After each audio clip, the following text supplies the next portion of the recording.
다 함께 기도하심으로 8월 7일 수요일 매일 예배 시작하겠습니다. 기도하시겠습니다. 하늘에 계신 하나님 아버지, 우리를 먼저 사랑하셔서 교만과 탐욕에 가득 찬 정말 사탄의 종일 수밖에 없었던 우리를 독생자 예수 그리스도의 보혈로 대가를 치르게 하시고 정말 마귀의 그런 죄의 권세로부터 우리를 자유케 하신 그 하나님의 은혜에 감사합니다. 오늘도 하나님의 자녀로 삼아주시고 영원한 하늘나라의 영광에 참여케 하여 주시고 오늘도 그 크신 은혜를 우리에게 말씀을 통하여서 부어주실 줄로 믿고 감사합니다. 하나님, 우리는 참 연약합니다. 지금 이 순간에도 하나님의 백성임에도 불구하고 우리가 세상의 유혹에 빠져 헤어나오지 못하고 있는 우리의 모습을 봅니다. 주님, 우리를 놓지 마시고 우리를 굳건히 붙잡아 주시옵소서. 말씀으로 사로잡히게 하시고 하나님의 능력의 손으로 우리를 보호해 주시기를 간절히 원합니다. 고난과 고통의 순간이 있는 그 시간에도 성령 하나님의 도우심으로 이겨 나아가게 하시고 우리의 최종 영광은 바로 천국의 영화로운 잔치에 참여하는 것이다 라는 것을 우리가 잊지 않고 우리가 주님 안에 소망을 가지고 이 땅에 살아갈 수 있도록 인도하여 주시옵소서. 정말 이 세상 마지막 때에 하나님의 부르심을 받는 것은 온 땅에 예수 그리스도의 복음을 전파하는 사명을 주신 것인 줄 믿사오니 주님, 그 부르심에 합당한 삶을 살아갈 수 있도록 도와주시옵시고 오늘도 우리의 자녀에게, 우리의 부모에게, 우리의 아내와 혹은 남편과 우리의 주변에 사랑하는 친구들과 이웃들에게 복음을 전할 수 있는 우리 모두가 될 수 있기를 간절히 원합니다. 무엇보다 우리 스스로가 우리의 생활이 하나님 말씀에 합당한 삶이 되게 하시고 하나님께서 기뻐하시는 삶을 살아가는데 부족함이 없도록 하나님 함께 하여 주시옵소서. 아버지, 오늘도 주님, 우리가 예배하는 이 예배 장소가 바로 주님께서 기뻐하시는 아버지 예배의 처소가 될 수 있게 원합니다. 하나님, 말씀을 사모하여서 나온 주님의 귀한 백성들 가운데 하나님 함께 하시고 아버지 말씀의 은혜를 부어주실 뿐만 아니라 말씀 위에 기도하는 정말 고통과 삶의 고난 속에서 애타게 부르짖는 그 간절한 소망과 소원을 주님께서 들어주시고 하나님의 뜻 안에서 마음의 평화와 아버지 기쁨을 소유할 수 있도록 주님 허락하여 주시옵소서. 감사하며 예수님의 이름으로 기도하옵나이다. 아멘. 찬송가 407장 함께 하시겠습니다.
오늘 함께 보실 말씀은 열왕기하 20장 1절부터 11절까지의 말씀입니다.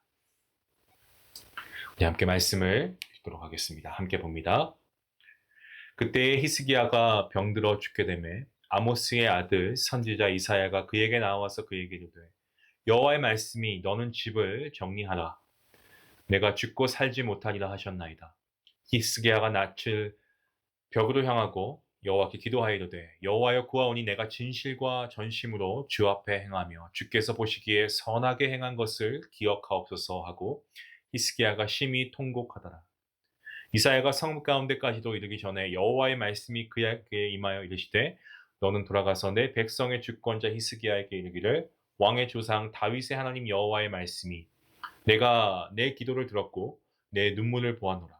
내가 너를 낫게 하리니 내가 3일 만에 여호와의 성전에 올라가겠고 내가 내 날에 15년을 더할 것이며 내가 너와 이 성을 아스루 왕의 손에서 구원하고 내가 나를 위하여 또 내 종 다윗을 위함으로 이 성을 보호하리라 하셨더라. 이사야가 이르되 무화과 반죽을 가져오라 하매 무리가 가져다가 그 상처에 놓으니 나으니라. 히스기야가 이사야에게 이르되 여호와께서 나를 낫게 하시고 3일 만에 여호와의 성전에 올라가게 하실 무슨 징표가 있나이까 하니 이사야가 이르되 여호와께서 하신 말씀을 응하게 하신 일에 대하여 여호와께로부터 왕에게 한 징표가 임하리이다. 해 그림자가 10도를 나아갈 것이니까 혹 10도를 물러갈 것이니까 하니 히스기야가 대답하되 그림자가 10도를 나아가기는 쉬우니 그리할 것이 아니라 10도가 뒤로 물러갈 것이니라 하니라. 선지자 이사야가 여호와께 간구하매 아하스의 해 시계 위로 나아갔던 해 그림자를 10도 뒤로 물러가게 하셨더라. 아멘. 우리가 인생을 살다 보면 참 인생의 이 굽이굽이 참 우리가 힘들고 어려운 때가 많이 있습니다. 인생의 위기라고 하는 순간도 있고 어느 누구나 한평생 아무 걱정과 근심 없이 살다가 가는 사람은 아무도 없습니다. 모두가 다 인생마다 고비가 있고 그리고 어려움이 있고 그런 위기 가운데 절망하는 순간도 있습니다. 중요한 것은 우리가 그런 순간에도 우리가 세상에 하나님을 모르는 사람들과 같이 우리가 힘들어하고 그저 우리가 한탄할 것이 아니고 우리는 하나님 앞에 나아가 하나님의 은혜를 구하고 하나님의 인도하심과 하나님의 말씀의 능력을 붙잡아야 하지 않겠습니까?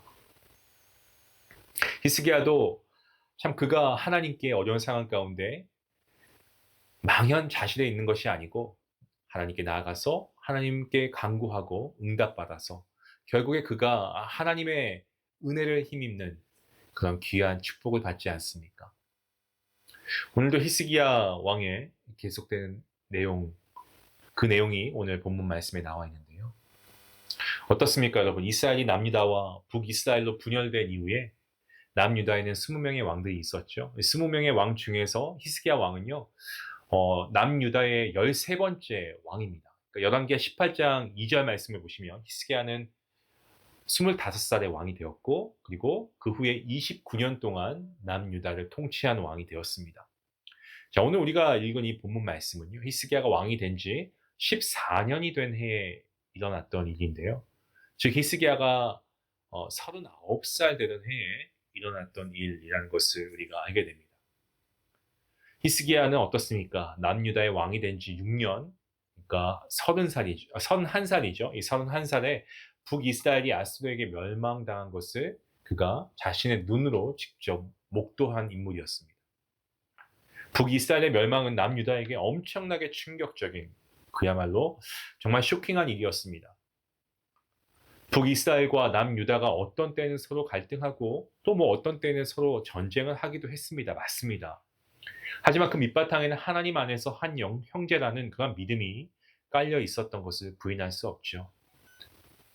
그리고 하나님 안에서 한 형제인 북이스라엘이 이방인에게 멸망당한 그 일은 이스라엘 백성들 입장에서 봤을 때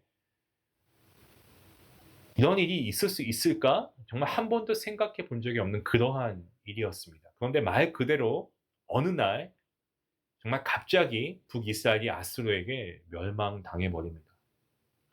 북이스라엘이 멸망했다는 이러한 정말 충격적인 소식 때문에 이 남유다의 히스기야 왕은요, 오히려 그런 충격 때문이었을까요? 신앙의 근본으로 돌아가는 아주 철저한 종교개혁이라고 하는 게 맞을 것 같습니다. 이런 종교개혁을 단행했습니다. 히스기야 왕은 우상 숭배의 소굴이었던 이 산당들을 철저하게 제거해 버립니다. 그리고 수백 년 동안 우상으로 섬기고 있던 이 모세의 노뱀도 과감하게 부숴 버렸습니다. 그리고 히스기야 왕은 정말 매사에 모세의 율법에 순종하고요. 오직 유일한 창조주이신 하나님을 의지하며 신뢰했습니다. 그런데 약 8년 정도 끊임없이 남유다를 개혁했던 이 히스기야 왕은요. 그의 나이 39살이 되던 해에 그 말씀을 보시면 병들어 죽게 되는 그러한 위기에 처하게 되었습니다. 오늘 본문 1절 말씀을 보시면은 선지자 이사야가 히스기야 왕에게 다음과 같은 말을 전하고 있습니다. 여호와의 말씀이 너는 집을 정리하라. 내가 죽고 살지 못할 것이다. 라는 이 통보죠. 그러니까 병든 히스기야 왕이 지금 이사야를 통해서 무엇을 통보받습니까? 그러니까 병들어 있는 그에게 죽음을 통보하고 있죠. 이사야 선지자가. 자기의 죽음을 통보받은 히스기야 왕. 그러니까 잠깐 히스기야 왕의 입장이 되어서 그의 심정이 어땠을까요? 아, 이게 죽을 병이다라는 생각이 드는 순간. 오늘 보시면 히스기야 왕의 반응이 나오는데 우리가 좀 주목해 봐야 됩니다. 히스기야 왕은요, 이 말을 듣고 나서 자신의 얼굴을 벽으로 향했습니다. 그리고 하나님께 간절하게 기도했습니다. 3절 말씀을 보시면 히스기야의 기도 내용을 우리가 알게 되죠. 3절 말씀에 뭐라고 말씀하고 있습니까? 내가 진실과 전심으로 주 앞에 행하며 주께서 보시기에 선하게 행한 것을 기억하옵소서 하고 히스기야가 심히 통곡하더라 라고 말씀하고 있습니다. 심히 통곡하더라. 간절하게 기도한 후에 그가 통곡했습니다. 우리는 3절에 기록된 히스기야의 기도 내용 어떻게 우리가 보아야 하겠습니까? 히스기야 왕은 자신이 진실과 전심으로 주님 앞에 행했고 주님께서 보시기에 선하게 행한 것을 주님 기억해 주십시오라고 간절하게 기도했습니다. 얼핏 보면 히스기야의 기도를 히스기야가 자신의 어떤 의를 나타내기 위해서 하는 것이 아닐까라고 우리가 그렇게 볼 수 있는데요. 히스기야가 자신의 행한 의를 드러내면서 이렇게 의를 행했으니까 좀 살려달라 뭐 이렇게 기도한 것처럼 우리가 이해할 수 있지 않습니까? 하지만 히스기야의 기도는요, 우리가 피상적으로 보는 것처럼 자기의 의를 담보로 하나님과 그러니까 하나님과 어떤 흥정, 그러니까 자기의 의를 담보로 하나님과 흥정한 그런 기도가 아니에요. 왜냐하면 이 히스기야의 기도가 자기의 의에 사로잡힌 기도라고 한다면 결코 하나님께서 그 기도를 들어주시지 않았을 것이기 때문에 그렇죠. 우리가 말씀을 보면 성경 어디에도 자기 의에 기초한 기도가 응답된 경우는 없습니다. 때문에 오늘 히스기야의 기도도 자기 의에 사로잡힌 기도가 아니었다는 것을 우리가 알게 됩니다. 본문 5절 말씀에서 하나님께서는 이사야를 통해서 어떻게 말씀하고 계십니까? 5절 말씀이죠. 너는 돌아가서 내 백성의 주권자 히스기야에게 이르기를 왕의 조상 다윗의 하나님 여호와의 말씀이 내가 너의 기도를 들었고 너의 눈물을 보았노라. 내가 너를 낫게 하리니 내가 3일 만에 여호와의 성전에 올라가겠고. 자, 내 기도를 들었다라고 하나님 말씀하고 계십니다. 그리고 너의 눈물을 보았다라고 말씀하십니다. 그러니까 하나님께서 히스기야의 기도를 들으셨고 히스기야의 눈물을 보셨다라는 이 말씀은 히스기야의 기도가 단순히 자기의 의를 나타낸 기도가 아니라는 결정적인 증거가 바로 여기 있습니다. 히스기야의 기도는 남유다의 개혁이 중단되는 것을 슬퍼하는 기도였습니다. 히스기야는 남유다를 하나님께로 다시금 돌아가게 하기 위해서 쉼없이 정말 앞서 말씀드린 대로 종교개혁처럼 율법대로 개혁을 추구해 왔습니다. 그런데 이제 남유다의 개혁이 자기가 병듦으로 인해서 중단되는 그런 위기에 봉착한 거죠. 이러한 사실 때문에 히스기야는 하나님께 기도로 매달린 거고 심히 통곡할 수밖에 없었던 겁니다. 하나님께서는 결과적으로 히스기야 왕이 이러한 마음을 받아주셨습니다. 그래서 하나님께서는 선지자 이사야를 통해 이제 병이 나을 거고 그리고 성전에 올라가서 예배를 드리게 될 것이다라고 말씀하고 계십니다.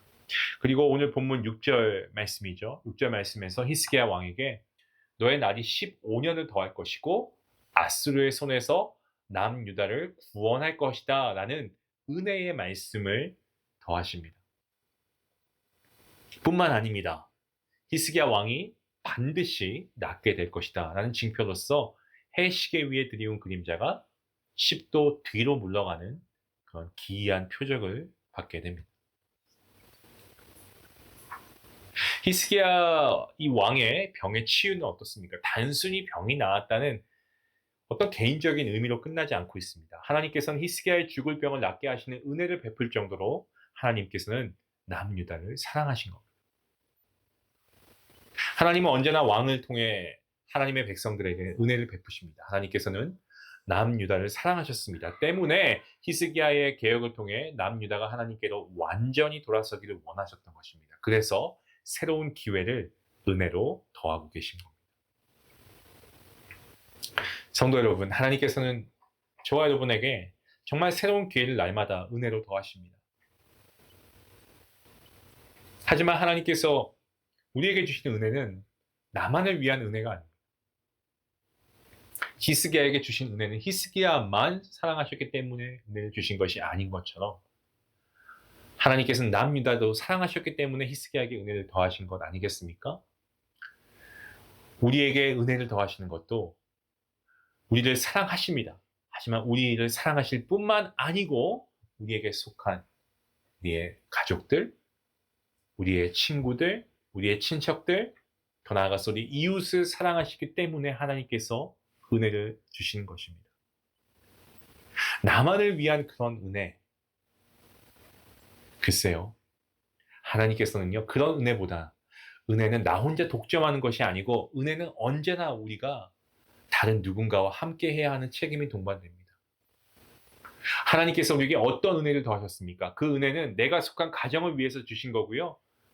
내가 속한 교회, 믿음의 공동체를 위해 은혜를 주신 거고요. 내가 오늘 만나는 그 사람을 위해서 하나님께서 은혜를 더하신 줄로 믿습니다. 우리는 은혜를 받을 때마다 내가 받은 이 은혜를 함께 나누어야 할 그러한 이 주변의 사람들을, 이웃을 우리가 생각해야 합니다. 사랑하는 성도 여러분, 하나님께서 나에게 물질의 은혜를 더하십니까? 그렇다면 혹시 내가 속한 같은 우리의 전도회나 목장 식구들에게 우리가 함께 나누라고 주신 것은 아닌지 우리가 한번 생각해 보면 좋겠습니다. 그리고 우리가 이러한 물질을 통해서 하나님 말씀의 선포와 복음을 위해서, 성교를 위해서 하나님께서 이러한 물질을 나에게 허락하신 것은 아닌지. 우리는 하나님의 은혜가 나로 말미암아 더욱더 깊게 흘러가기를, 넓게 흘러가기를 하나님께서 원하십니다. 우리가 거룩한 하나님의 은혜의 축복의 통로가 될 수 있길 원합니다. 그러한 오늘 하루 거룩한 은혜의 통로로 살아가시는 우리 복된 성도님들 될 수 있기를 주님의 이름으로 간절히 축원합니다. 기도하시겠습니다. 하나님 감사합니다. 오늘도 하나님께서 말씀을 통해서 은혜 주시고 오늘도 하나님의 은혜를 맛보며 살아가기를 원하는 우리에게 주님께서 말씀으로 귀한 축복의 말씀을 주시니 감사합니다. 하나님, 우리가 정말 은혜 가운데 이 세상을 살아가길 너무나 원합니다. 하지만 하나님의 은혜를 나 혼자 독점하는 그러한 이기적인 사람이 되지 않게 하시고 하나님께서 은혜를 주실 때마다 그 은혜가 물질의 은혜든 혹은 건강의 은혜든 항상 그 은혜를 받을 때마다 감사하게 하시고 먼저 하나님께 영광 올려드리게 하시고 그 은혜를 함께 나눌 수 있는 그러한 사람들도 우리 안에 허락하여 주시기를 원합니다. 하나님의 은혜를 날마다 우리에게 풍성하게 더하시고 아버지 그 은혜가 없는 이 세상 가운데 하나님의 은혜를 나타내는 거룩한 통로, 바로 그 통로가 제가 되게 허락하여 주시옵소서. 하나님 감사합니다. 이 모든 말씀 예수님의 이름으로 기도합니다. 아멘. 이 말씀 생각하시면서 함께 기도하시겠습니다. 여러분 하나님의 거룩한 은혜의 통로가 되십시오. 같이 함께 기도합니다.